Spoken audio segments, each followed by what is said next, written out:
depois do Fruitopias, a gente pegou, né, e teve a ideia de montar um novo jogo. O conceito inicial do projeto surgiu de duas coisas. Primeiro, uma integrante do grupo, a Tayane, artista, ela estava fazendo uns desenhos no computador, que eram uns bichinhos fofinhos, só que com uma pegada meio Halloween. A Thay surgiu com as artes lá dos bichinhos. No caso, ela surgiu com a arte Dos bichinhos. Do... Bodão, o gato esqueleto? Só um segundo. Aí, na moral, tem o orgulho da Videoconf. Eu tinha que salvar isso. Se não fosse a Videoconf, eu não estaria aqui. De repente, se não fosse a Videoconf, eu também não estaria aqui também. Já seria milionário. Videoconf atrasou minha vida.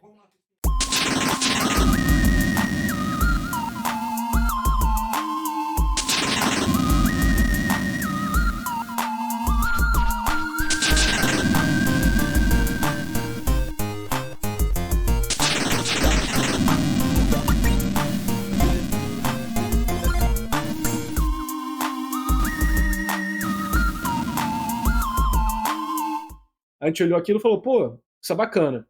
Só que a gente não sabia exatamente como a gente ia aplicar aquilo. Então, durante uma reunião com o Bruno Feijó, eu tava jogando um card game no computador no meio da reunião, e quando eu botei um card, a tela inteira meio que pulou, como se o card fosse pesado. Aí o Léo olhou pra mim e falou, Pedro, no meio da reunião, se a gente fizesse um jogo com algum impacto? Aí eu falei, como assim? Ele falou, eu vi esse impacto que tava na sua tela. Queria fazer uma coisa parecida com isso. Inicialmente, pensamos que seria muito simples, mas nossas ideias eram megalomaníacas, muito maiores do que nós imaginávamos. Aí quando acabou a reunião, o Léo começou a falar desse negócio, eu queria um impacto. Aí eu falei, cara, e se a gente fizesse um impacto que derruba a tela? E bom, a gente pensava, quais eram as condições que o jogo precisava ter? Ele seria multiplayer? Ele seria multiplayer online? Seria local? Seria um jogo de batalha? Então, sim, motivado por, assim, vários jogos que todos nós éramos apaixonados, Super Smash Bros., por exemplo. Nós começamos a construir um jogo que seria, ao mesmo tempo de luta, competição, um party game, e aí essa mistura, esse caldo aí, surgiu o Spookyard. Nós começamos a tentar fazer o jogo em Unity, só que o Unity não deu certo porque ele tinha o problema do multiplayer. O multiplayer era pago, você tinha que alugar o servidor lá do Unity e tal. Então vamos fazer em Love. Love é em Lua. E aí Lua é uma linguagem da PUC, tem sempre um apoio aqui do Lab Lua. Então vamos fazer em Lua, que é bom que a gente está, inclusive, trabalhando com a linguagem, apoiando a instituição. Então vamos lá, vamos começar a fazer. Eu lembro dentro do processo ali de brainstorming, onde tentamos decidir o que a gente ia fazer, a gente acabou se aproximando do conceito de um jogo estilo party game, um jogo casual, assim, barra competitivo. Exatamente. Em que os jogadores disputariam, né, rodadas com diferentes objetivos, um jogo simples, um jogo rápido para você disputar com os amigos.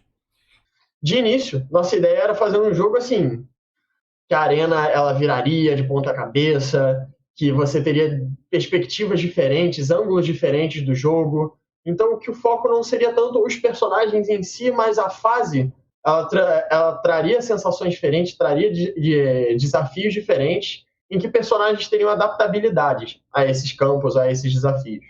E aí veio a primeira ideia do jogo de fazer uma câmera que se movimentava, do top-down para a plataforma. Só que, assim, a gente perguntou se era possível, os programadores acharam que era, mas eventualmente se mostrou um desafio muito grande. E aí esse foi o primeiro momento de decisão da equipe de qual que é o caminho que a gente vai tomar agora. Logo no início a ideia era fazer um jogo que mudava a perspectiva, né? Tinha a ideia de mudança de perspectiva, então a ideia era explorar todas as possíveis arquiteturas do jogo ali, um jogo de plataforma, um jogo top-down, um jogo que virasse de um para o outro, só que depois a gente foi adaptando isso da melhor forma possível. E aí a gente estava tentando alinhar, né, um eixo temático para o jogo. E a gente acabou pensando em coisas no estilo spooky e associadas com animais, né? Daí que nasceu, pelo menos, a primeira leva do Spookyard, onde pegamos personagens baseados em animais. Os animais foram... Você lembra? O primeiro animal, na verdade, que surgiu, que foi o que deu o pontapé para a temática, foi o gato meio esqueleto, né? Que foi, inclusive, o que você usou para fazer o protótipo lá do jogo que alternava entre plataforma e é porque a primeira ideia do Spookerd, uma ideia relativamente inovadora, seria um jogo que trocasse entre as visões top-down e visão plataforma no meio do jogo. Isso, o ambiente Então, rodasse, né? Exatamente. Então o Pietro fez uma matemática ali de... uma matemática ali de projeção que ficava alterando a visão, né, de top-down para plataforma. Só que, claramente, foi uma ideia que a gente acabou com o tempo descartando, né? Justamente por conta de escopo. Isso deu muito errado.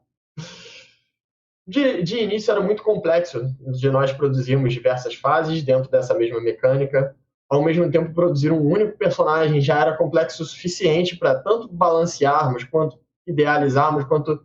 Não, na verdade, idealizar não, porque criatividade era o que não faltava. Na verdade, criatividade até demais. Então a gente decidiu, se a gente não pode transformar a fase igual um Paper Mario da vida, se a gente dividisse isso em conceitos diferentes, fases plataforma e fases top-down. E daí surgiu a ideia do projeto, de ter essas duas perspectivas e ser um jogo com várias fases, com cada uma tendo um objetivo diferente, para fazer com que cada fase tivesse a sua peculiaridade. Isso é uma das coisas que a gente aprendeu muito no Spookerd, né? Escopo. A gente abraça o mundo colocando muitas coisas, personagens com várias habilidades e a câmera que gira. E aí, não, vamos trabalhar com menor, né? Começou nascendo aquela ideia de MVP. Isso. Vamos trabalhar com menor. Era um MVP, sendo que a gente tinha pensado em 4 personagens, cada um dos personagens com 3 habilidades. 3 ou 4 habilidades. 3 ou 4 habilidades. E, gente, que MVP é esse, sabe? Hoje em dia, eu olho pra isso e falo, gente, pelo amor de Deus, dá uma reduzida. Porque, realmente, a quantidade de coisas que a gente estava mirabolando era grande demais pro que a gente realmente queria. E uma coisa que a gente foi evoluindo, que, na verdade, ajudou pro MVP em si, mesmo com aqueles personagens iniciais com muitas habilidades, foi pensar em fases simples de party game. Daí surgiu o nosso primeiro teste. Eu acho que esse foi o nosso primeiro MVP do Spookerd. Uma tentativa de tela, no caso que a gente chamava, a nossa primeira fase era uma sandbox. Então, era uma plataforma simples que virava, que mudava de perspectiva, com o primeiro personagem que vinha a ser o nosso gatinho esqueleto. Aí a gente começou, pegando a arte da Tai, a gente teve a ideia. Se a gente fizesse um jogo que tivesse essa temática meio Halloween, com os animaizinhos legais e cada um tivesse um poder. Fazer um jogo, um party game, tipo um Smash, ou um Towerfall, ou um Castle Crashers da vida.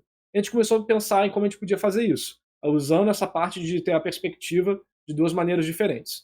E para isso a gente acabou fazendo um tipo de sprite específico que funcionasse nas duas situações. Então a gente usou vários party games, né, jogos de multiplayer como inspiração. O Move or Die foi uma dessas maiores inspirações, não só porque ele é um ótimo jogo de party game, mas principalmente porque ele é um jogo feito em Love Lua. Também, então, como o nosso. Então foi uma base muito boa pra gente se espelhar, né? Pra gente olhar, olha, o que a gente consegue, onde a gente consegue chegar a partir dessas ferramentas que a gente tem, né? Na concepção dos primeiros personagens do Spookerd, foi um desafio. Que para nós game designers, né, eu que era dos game designers, junto do Pedro Andrade, nós iniciamos pensando assim, o personagem precisa ter uma habilidade ativa, uma habilidade passiva, uma movimentação específica e um pulo diferenciado para cada um deles. Isso variaria de acordo com a fase, de acordo com a perspectiva da fase.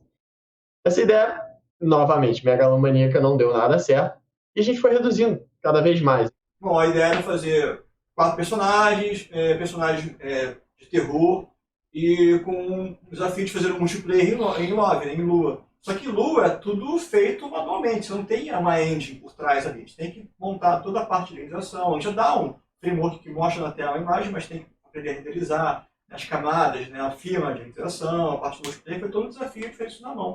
Pensar que dá pra fazer, né? Porque é pouca gente que usa Lua e Love, né? Exatamente. O pessoal prefere usar Unity. E eu até acho que é um pouco no orgulho nosso, porque é uma linguagem, né, feita aqui nessa instituição, na PUC. E, assim, realmente dá mais orgulho, porque você acaba sendo obrigado a fazer uma parada mais controlada, mais bem feita, porque você não tem de graça, muitas vezes, os componentes prontos, caixa preta que o Unity te dá. Tava indo tudo relativamente bem, a gente pensou em qual software usar para animar, e essa parte foi relativamente sem problemas no início. Foi passando o tempo, nós fomos testando, produzindo, vimos que muitas barreiras começaram a surgir, que muitas coisas estavam dando errado. Logo no início a gente teve uma dificuldade com as animações, porque as animações não ficavam enquadradas direitinho, né? Elas ficavam saindo do frame, né, com o pixel pro lado, e era difícil sincronizar isso. Esse ponto da animação é um ponto interessante que eu acho que ele ilustra muito essa ideia de a gente aprender a lidar com pessoas de áreas diferentes, né, no projeto. E o ponto é que para você ter uma animação pronta para um jogo, não basta só animar. Você tem que animar e tem que entregar aquilo em um formato correspondente que o programador consiga usar na ferramenta, né? E aí até a gente conseguir estabelecer bem esse diálogo, para conseguir traduzir e transmitir essa informação de um lado para o outro, é um aprendizado muito valioso, né? Então a gente teve um problema tanto com a parte de programação das animações, como também com a parte de criação das animações. Até todo mundo entender como é que tinha que fazer a matriz, o tileset direitinho, né, alinhado, para poder ajustar isso na programação. A resolução, né, boa para poder ter um espaço e uma margem para o personagem. Isso foi muito complicado. E muitas vezes quando a gente tinha uma animação pronta, a gente tinha que saber se a animação estava ok. A gente rodava ela no jogo e estava toda errada. E aí muitas vezes tinha um problema da gente saber com certeza se foi um erro do designer na hora que ele configurou a exportação lá da animação, ou se é um problema meu programando aquilo, se eu não estou olhando da maneira correta. Por isso que foi muito importante a gente ter uma ferramenta que a gente fez própria, que a gente garantia que aquela ferramenta funcionava, e aí a gente não precisava ficar programando alguma coisa especificamente para receber uma animação. Não só os designs, a programação também, a gente não sabia se falar. Então, era como é que o designer tinha que montar a resolução, qual o tamanho da imagem, como é que a programação poderia fazer isso. Então, dos dois lados, eles têm dificuldade, não só o designer, com a programação também, né? O artista estava com um problema na ferramenta e a programação também, como programar isso, como fazer isso. E a gente chegou a montar até um programa de animação, o Pedro fez um programa de animação para poder testar os frames, né, direitinho.